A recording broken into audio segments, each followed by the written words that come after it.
Hello, everybody, and welcome to Gene's Reviews. Reviews from a regular dude, where I do trailer reactions, I react to YouTube videos, I review YouTube channels. Occasionally, I'll review a movie, but really, I just do whatever the hell I want. Hello, everybody, and welcome to Gene's Reviews. Reviews from a regular dude down in the basement. Okay, we've got a spooky one here today from Top 5 Unknowns. This is 5 unexplained mysteries, real horror stories of true paranormal cases. Let's check this out.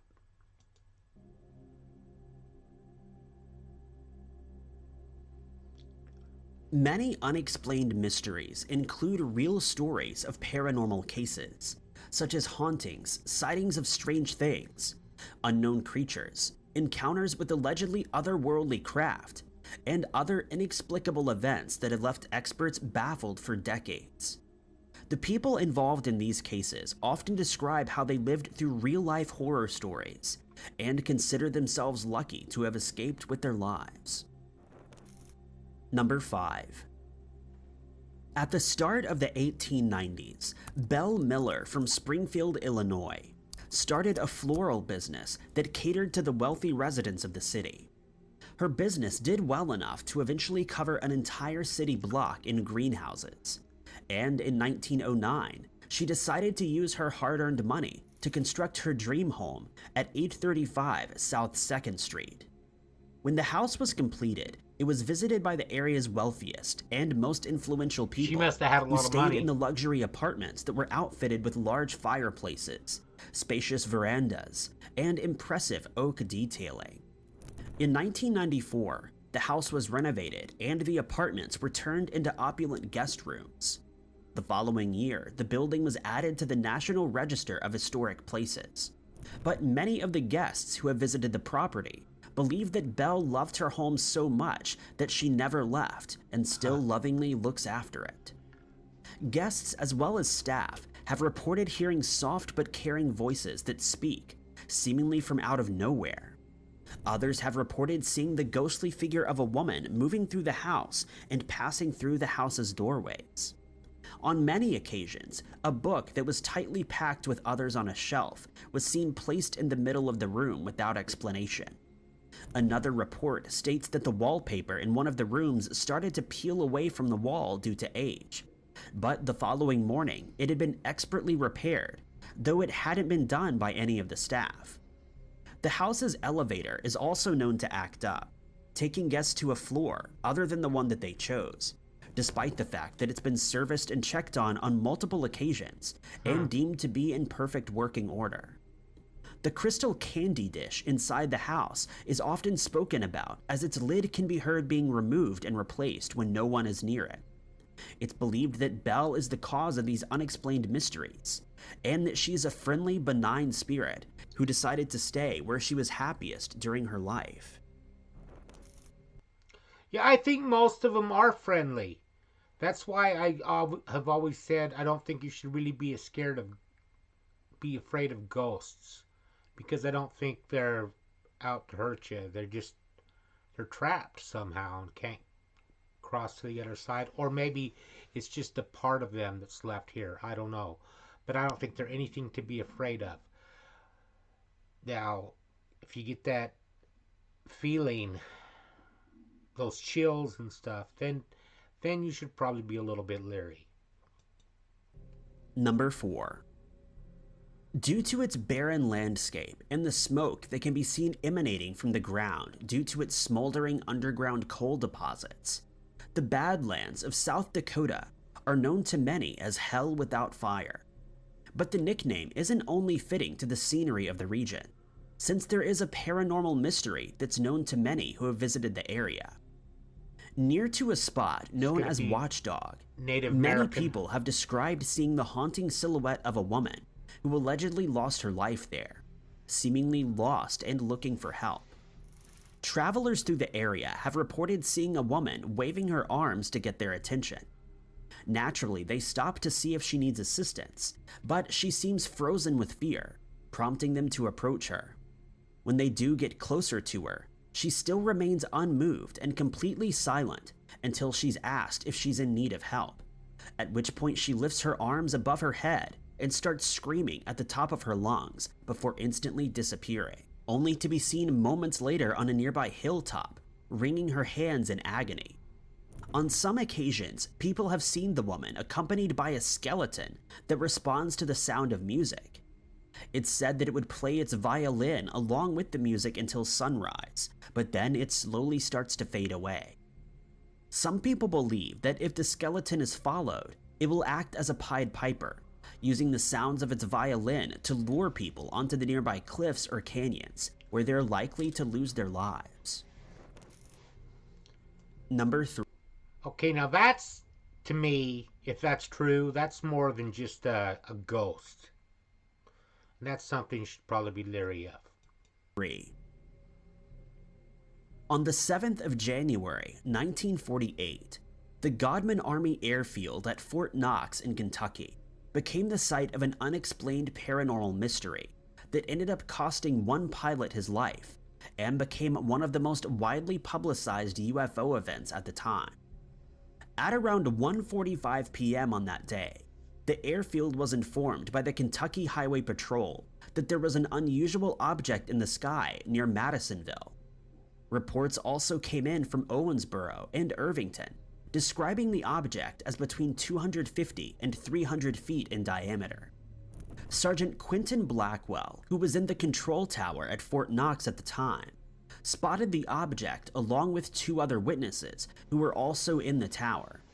Base Commander Colonel Guy Hicks spotted the object through his binoculars, describing it as extremely white with a red border along its bottom section.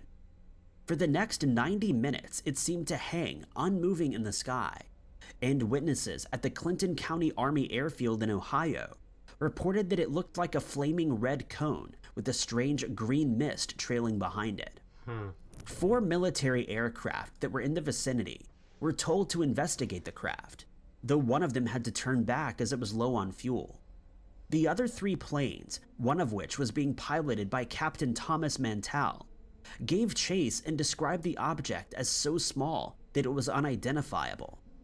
They were told by Blackwell to level their planes out in order to get a better view of the object, but Mantell ignored the order and continued to climb after his fellow pilots withdrew at 22,500 feet in altitude.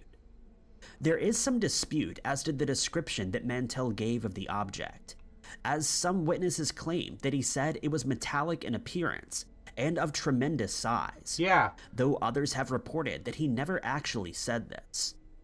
Mantell was flying without an oxygen mask, and as he continued to chase the object, he passed 25,000 feet in altitude. So it could have been delirious? This caused him to suffer from a lack of oxygen, and he lost consciousness, causing his plane to spiral towards the ground. Mantell's plane crashed on a farm south of Franklin before he would regain consciousness, and by 3:50 p.m., the strange object had disappeared. The incident was widely covered by newspapers across America, and eventually revisited by investigators of the famous Blue Book Project. An Air Force major stated that the object was, in fact, the planet Venus that was mistaken for a UFO. But these claims were later disproven, as many reports described the object as much bigger than the planet would have appeared in the sky. Others believed that it was a US Navy skyhook weather balloon, and although plausible, many people rejected this theory, as no skyhook balloons were supposed to be in the area at that time. No further explanations have ever been found, and the Mantell UFO remains an unsolved paranormal mystery. I don't know about that one. What do you guys think? Do you think that was just the weather balloon? They said there wasn't supposed to be any out there. So I don't know. I don't think we'll ever know on that one. Number 2. On the 20th of February, 1938, 34-year-old Alma Fielding from Thornton Heath in England invited reporters from the Sunday Pictorial newspaper to visit her house, as her family was experiencing unexplained paranormal events that they could not explain. 2 of the newspaper's reporters were sent to the house to investigate, and when they arrived, Alma opened the door, To their surprise, they saw an egg flying through the air and smashing in front of their feet as it hit the ground. As they walked towards the kitchen, a china statuette of a dog fell from a countertop onto the ground, and a can opener flew across the room about 6 feet off the ground. As they sat in the living room interviewing the woman, her teacup levitated off of its saucer and smashed into pieces mid-air. Wow. In the next moment, the saucer in her hand shattered, slicing her thumb, and while the cut was being attended to, they heard another crash in the kitchen and found that a wine glass had smashed onto the floor, despite being kept in a locked closet. Next, another egg sailed through the air and crashed into a sideboard, and a large piece of coal lifted from a grate and flew through the air, narrowly missing one of the reporters before crashing into a nearby wall. Alma told reporters that a week earlier, she and her husband had been asleep when they heard something shattering in their room. She turned on her bedside lamp, and they saw that a tumbler had fallen to the ground. But immediately, another glass sailed through the air and smashed against the wall behind them. Her husband, Les, told her to turn off the light so that they could see if anything else would happen, and she did so. Immediately, a strange wind blew through the room, lifting their bedsheet over their heads. Alma decided to switch the light on again, but when she hit the switch, nothing happened. Les tried his bedside lamp, but got the same result, and Alma started calling for help. Her son Donald and a tenant, George, rushed into the room and had to dodge a container of face cream that flew straight at them. George was suddenly hit by a penny and a shilling, and decided to run downstairs to find matches. When he returned and lit the lamp, they found that Alma's bedside lamp's bulb was lying on a chair on the other side of the room, still hot to the touch, but in perfect condition. The next morning, the paranormal activity continued when Alma attended to cook breakfast. An egg inexplicably smashed and a saucer snapped in half for no— Okay, whatever this is, hates eggs, for sure. But I don't think this is, again, this is something bad. This isn't a normal ghost, in my opinion. reason. This is when she decided to contact the Sunday Pictorial, who ran the story with the heading, quote, "This is the most mysterious front page story we have ever printed." No one was ever able to explain the events that took place in the Fielding house, and it remains an unsolved paranormal case. Number 1. Shoemaker James Byrne Worson from Leamington in England was a prolific long-distance runner who often irritated his friends and family by bragging about his ability to run such long distances. In September of 1873, two of his friends, Barham Wise, a dry goods merchant, and Hemerson Burns, a photographer, challenged Worson to a bet that he couldn't run from Leamington to Coventry without stopping, a distance that is widely reported in the telling of the story as 40 miles. Wow. But in fact, it's closer to just 11 miles. Oh, okay. Worson, who had been drinking at the time, jumped at the opportunity to show off his abilities, and immediately accepted the challenge.